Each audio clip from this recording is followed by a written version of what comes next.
Welcome, guys. It's me again, Maka, and I'm here with IBK. IVK. Okay, nice. Okay, IVK. You saw this news online Yeah. about the two students that overdosed themselves with drugs, Mm-hmm. and both of them ended up dead after, of course, boss was said enjoying themselves for 11 hours. Like, how? 11 hours. But that's not the point. The point is this: I believe they had friends, Okay. they had people that were close to them. I believe it wasn't their first time. Do you believe it wasn't their first? Do you think I it don't was know. their first? I don't know. I just don't think it was their first time. Okay, even if it's their first time. I don't think it was But their first time. But there should be signs or something. Yeah. Someone must Because have for you to seen have the something. assurance that it will Yes, work. that it will Most work, certainly right? their first Oh time. man, God, it really worked. It did work. It did work. And it will continue working for wherever they are. They will continue.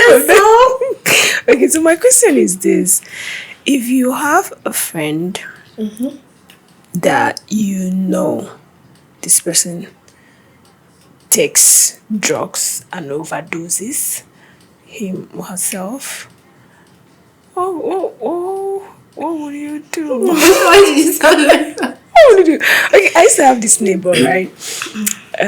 He's in the night. After he gets back from work, he will not take his own, and throughout that night he will be dancing, be jumping up and down. The energy from And see, so he'll now be singing loud. Sometimes when I wake up very early in the morning to pray, he's sweeping the whole he's like sweeping and making noise, I don't know how they do it, and I couldn't get myself to like, okay, sit him down to talk to him, or tell someone. But so if you are a friend or you're close to somebody like that, what would be your first line of action? What would you do? it's a mini sport. Yes, something. What would you do? Well, to be very honest, I think it depends on a lot of factors. Okay. Right? So first of all, it depends on the degree of friendship. There are some Okay. people that you see them, maybe you just talk, bros, this thing's not good though. You move on. But there are some people that if I even if I hear if I hear oh no, I didn't see my head. Wahala. So I think it also depends on whether or not it's like an addiction.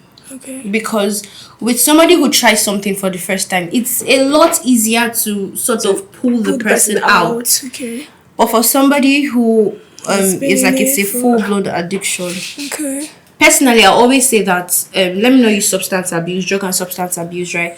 For every other addiction, I've had to like encounter a few people with addictions, and I'll always tell their friends, "You're not a therapist." As hard as it sounds, you are really not a therapist, right?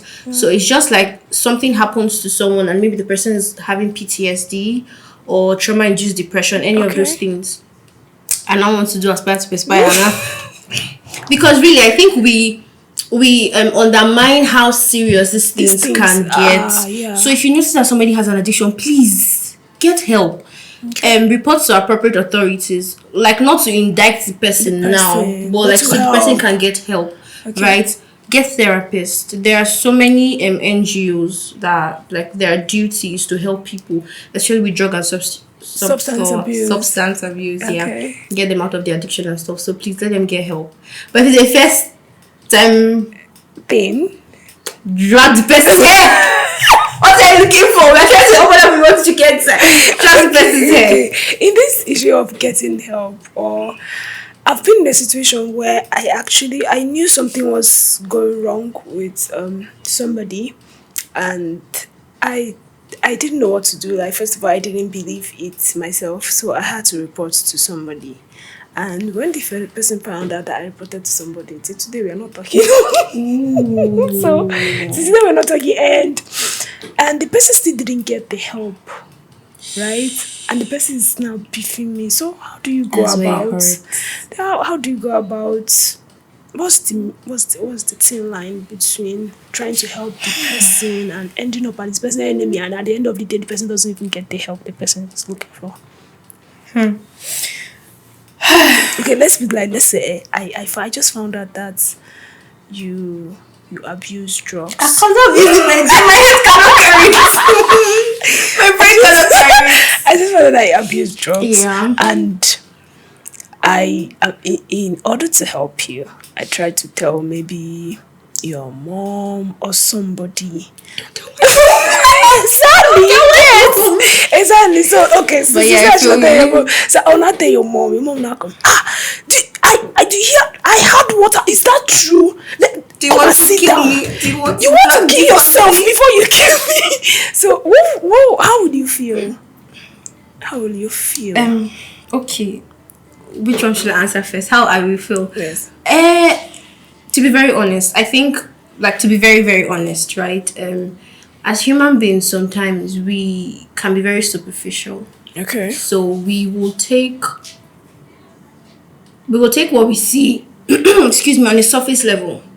Because in actual sense, I'm supposed to be grateful that you're trying to help me. Exactly. But I think the annoyance will come from the fact that I know that the person you have reported to is unable to help me.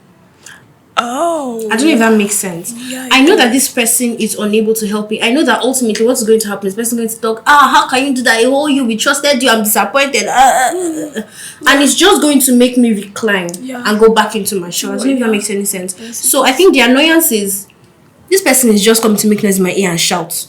The help, I'm not really getting the help. And the funny thing is, with a few addicts I've come to, I've met, I realized that some of them actually want to get out of their addiction. Okay. They need help, right? Their insides are screaming, help me, help me, help me. Yeah. But nobody is actually sitting down to say, okay, how can we help you? What's the best way to go about this? Because they've already condemned themselves. Okay. So condemning them is just counterproductive. Well, I feel like it begins with telling one person.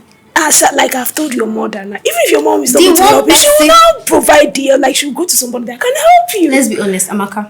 See, let's be honest. Okay. We're Africans, right? Okay. Can you tell an African parent that their child is into drug and substance abuse? Like, say she will get help. The only help is take it to the mountain and then they'll down you with a bottle of oil and cast and bind and beat. Really. So the first person you're telling has to be somebody who, that's what I would always say, get a therapist for your friends that deal with addiction. Okay. Because I mean, if I know somebody who is dealing with addictions and then I get your therapist, I won't maybe pay your therapy bills. I don't know. But I pay your therapy bills, everything. You might be upset that I've exposed you, but you're getting the help that you need. Okay, so speaking of family, can it be the family's fault? Like, okay, I'm trying to put myself in the mother's shoe, both mothers. Like, okay, so I now see my daughter on the news, and I see my son, and he's dead. Like, how would they be coping? So, did they have anything to contribute to what happened to this?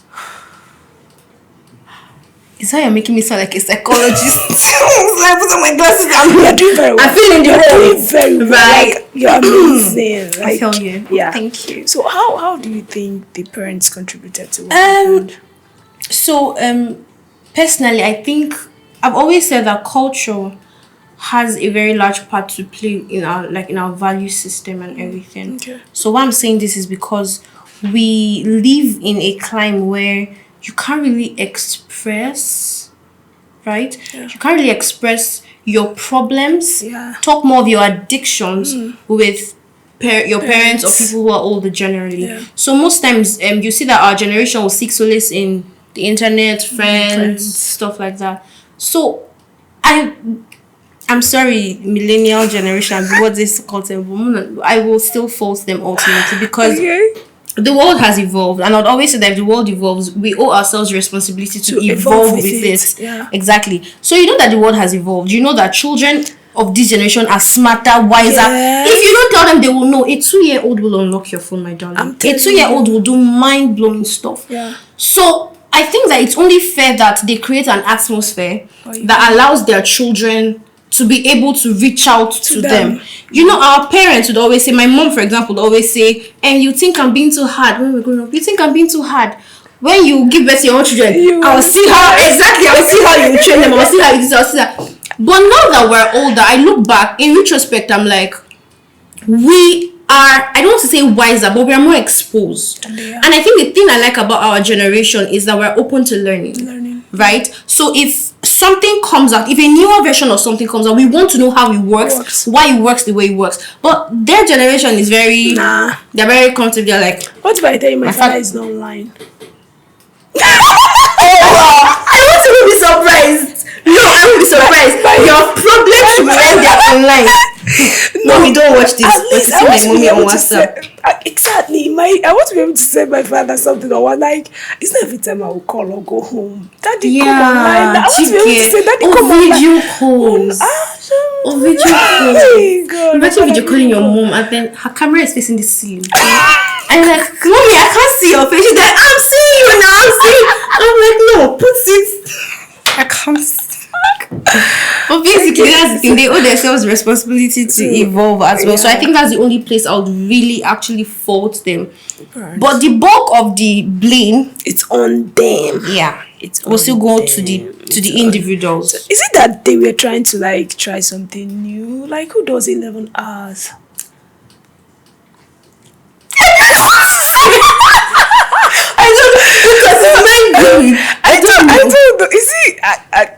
I don't want to say. Is it the passion? Is it the love? Because it's passion for me. Like, I feel like it's like, okay, let's try this thing out, man.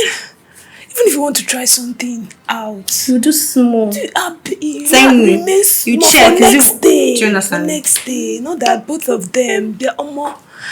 I don't know how I feel like from the first that I had that news. I do not know what to think. I don't know. I just felt very indifferent. I'm like, okay. You knew what you were getting yourself into, didn't you? Because like for you to take it to the extent, no, don't know. Without drugs, people are saying 1 hour is a loss. 11 hours. Our generation is the mind for me. Like your destiny has to be on promo because I don't know where people are getting it. But yeah. Okay, so guys, drug abuse. If possible, run. Avoid it. Like, for young people, what do you even need to start testing drugs, sex drive for young? It's already high. You're young, exactly. You're young. You should have energy. What again do you want, for God's sake, that you have to now use drugs to increase or enhance it? What nonsense. What are you looking for? Do I see that nonsense? It's professorish. So guys, please avoid drugs if possible. Avoid even self-medication. Don't even say, I know what to take. I know what to do. Avoid drugs. And if you think you're addicted already, get help. Come to IBK. No, she don't come to me. She's either a therapist or she knows a lot of therapists. I know a lot. Like, I will gladly leave you, but get help. So if you can't talk to your parents, you can go online, Google therapists. Yes, online, yes, actually. Yeah, so Instagram. chat them up, so you can get help, even if you can't talk, because now, even our parents will condemn us, they'll flog you. They'll take you to church and pray. To deliverance night, I'll flog you. So, guys, get help. Please. If you know someone that does, if you've talked to the person, because I think most times the problem is that you not tell me, and you not meant to tell this person. Yeah. You get. So if you talk to the person, it's something you cannot handle, you've prayed about it, it didn't stop, you can chat to the therapist or for the person and just anyhow get a beg. I don't want to hear say young. So imagine their parents burying their young. The grief. It's crazy, man. We can actually avoid this thing. So just avoid it. Yes, please. Thank you.